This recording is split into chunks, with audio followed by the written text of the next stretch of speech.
Assalamualaikum warahmatullahi wabarakatuh.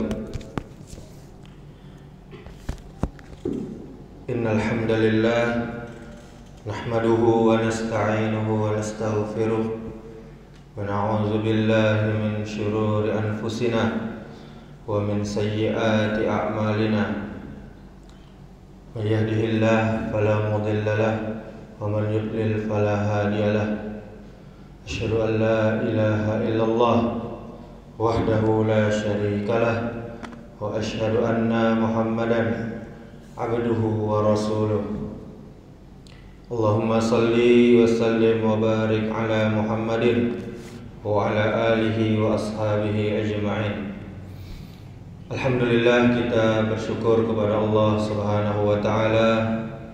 Kemudian salawat serta salam semoga selalu tercurahkan untuk junjungan kita, suri tauladan kita, Nabi besar Muhammad sallallahu alaihi wasallam, beserta keluarganya, beserta para sahabatnya, dan juga orang-orang umatnya yang mengikuti sunnahnya sampai hari kiamat. Kaum muslimin, kaum muslimat, jamaah salat zuhur yang dimuliakan Allah Subhanahu wa taala. Ada beberapa hal keimanan yang mesti diimani oleh seorang muslim berkaitan dengan hujan. Yaitu yang pertama, tidak ada yang mampu menurunkan hujan melainkan Allah Subhanahu wa taala.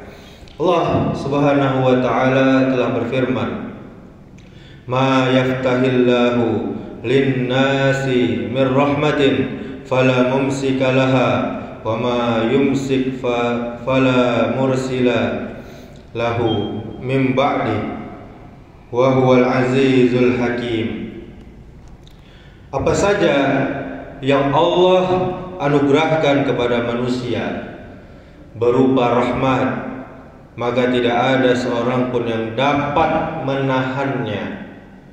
Dan apa saja yang ditahan oleh Allah, maka tidak seorang pun yang sanggup melepaskannya sesudah itu. Dan dialah yang maha perkasa lagi maha bijaksana.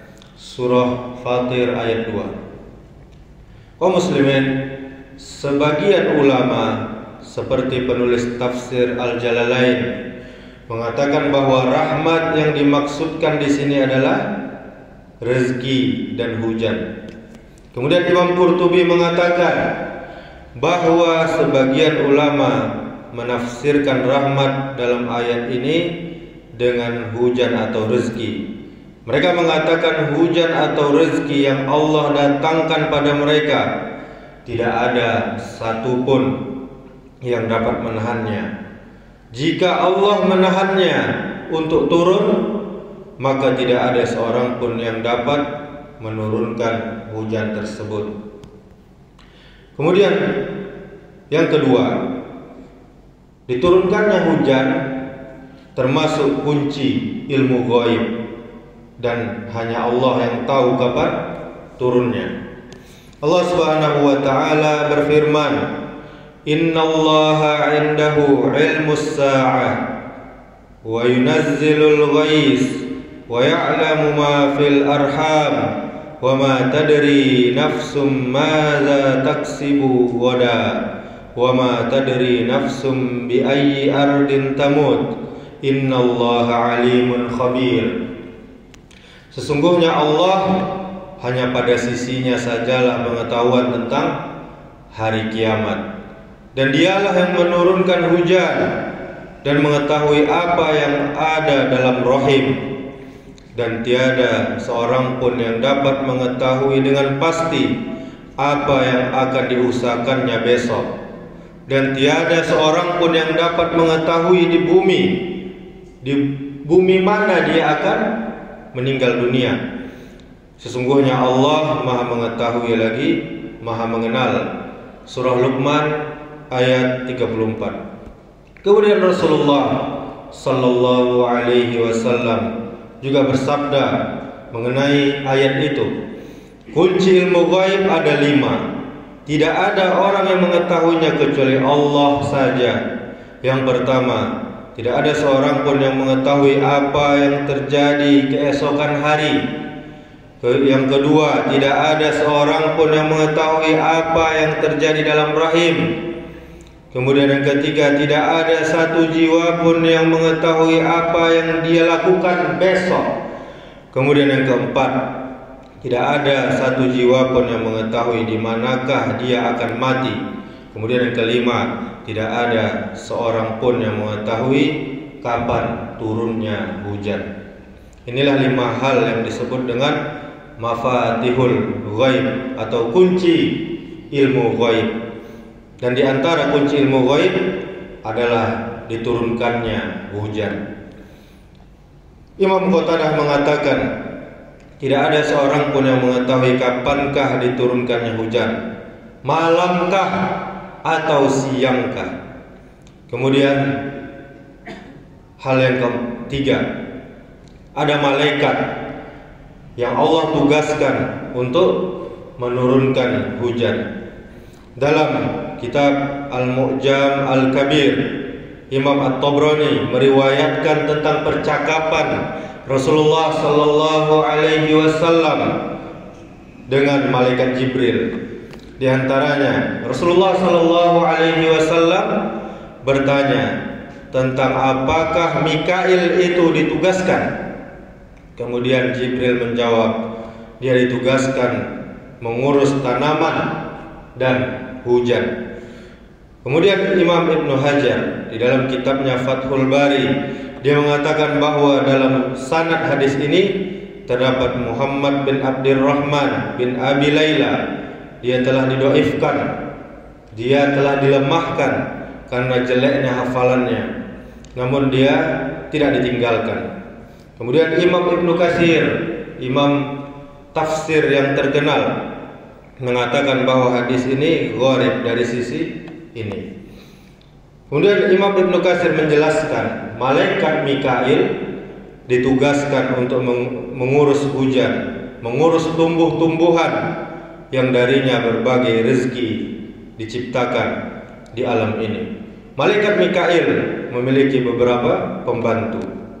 Mereka melaksanakan apa yang diperintahkan Allah kepada mereka melalui Mikail berdasarkan perintah dari Allah Subhanahu wa taala. Mereka mengatur angin, mereka mengatur awan sebagaimana dikehendaki oleh Allah Rabb yang mulia.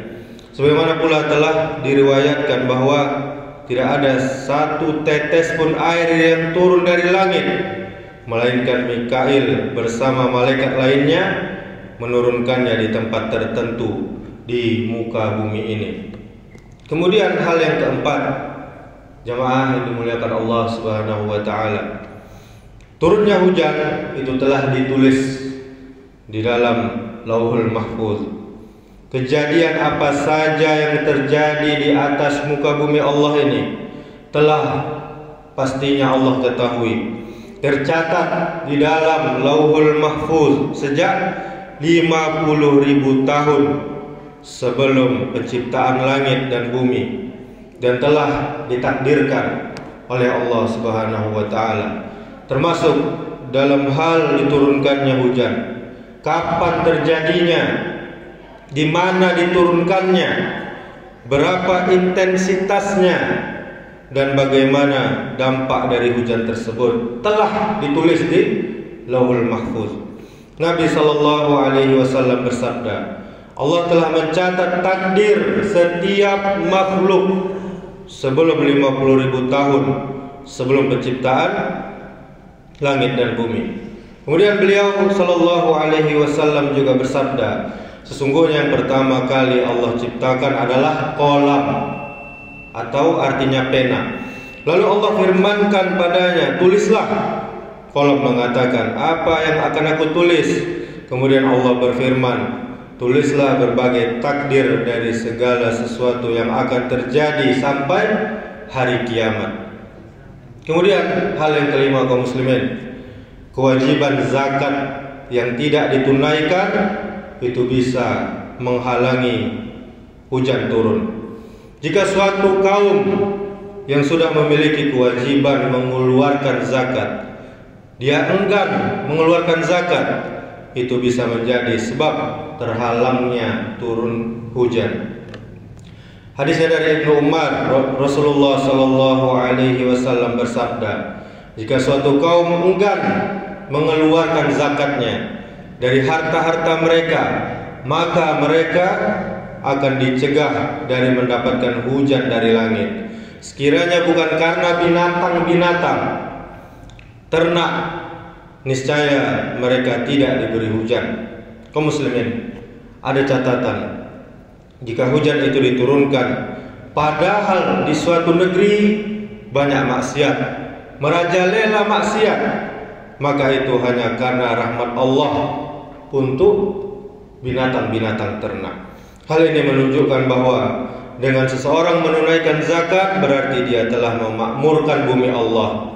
Semoga kita bisa mengimani beberapa bentuk keimanan yang berkaitan dengan hujan dengan keimanan yang benar, mantap dan kokoh. Subhanakallahumma wa bihamdika asyhadu an la ilaha illa anta astaghfiruka wa atubu ilaik. Assalamualaikum warahmatullahi wabarakatuh.